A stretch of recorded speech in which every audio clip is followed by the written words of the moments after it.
Cold, dreary and wet October afternoons normally see students scuttling back to their respective halls.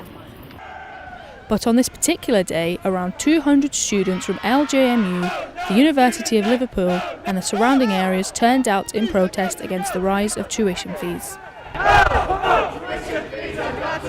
The protest was mainly aimed at politicians up and down the country, and it was made sure that they knew that. There are lots of politicians, particularly those from the main parties, who want to see this issue off the general election agenda altogether. And I think today's demonstration and flash mob and debate is a visible demonstration that students are not going to allow it to stay off the agenda. We're going to put it on the agenda and we're going to turn up and vote.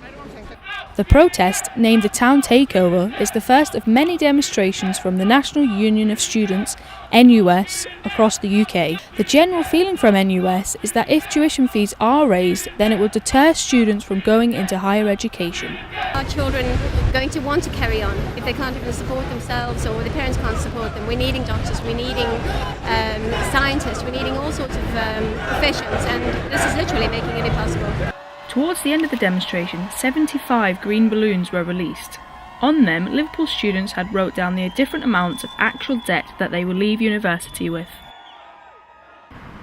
The debate in the Liverpool Town Hall later on that evening gave politicians the chance to respond to the demonstration.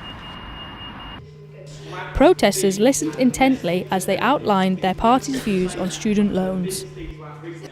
There was some criticism of the debate, many believing that the politicians in question just seemed to use the debate to have a pop at the opposing parties. One aspect of Labour's plans that came under close scrutiny was their aim of getting 50% of all young people to university. The Lib Dem candidate, Paula Keeley, heavily criticised this, stating that this implies that university is the only option for young people. The day's demonstrations were also criticised by some. With a total of 5 universities attending, only around 200 students showed up. One thing's for sure though, the issue of university tuition fees isn't one that's going to float away any time soon.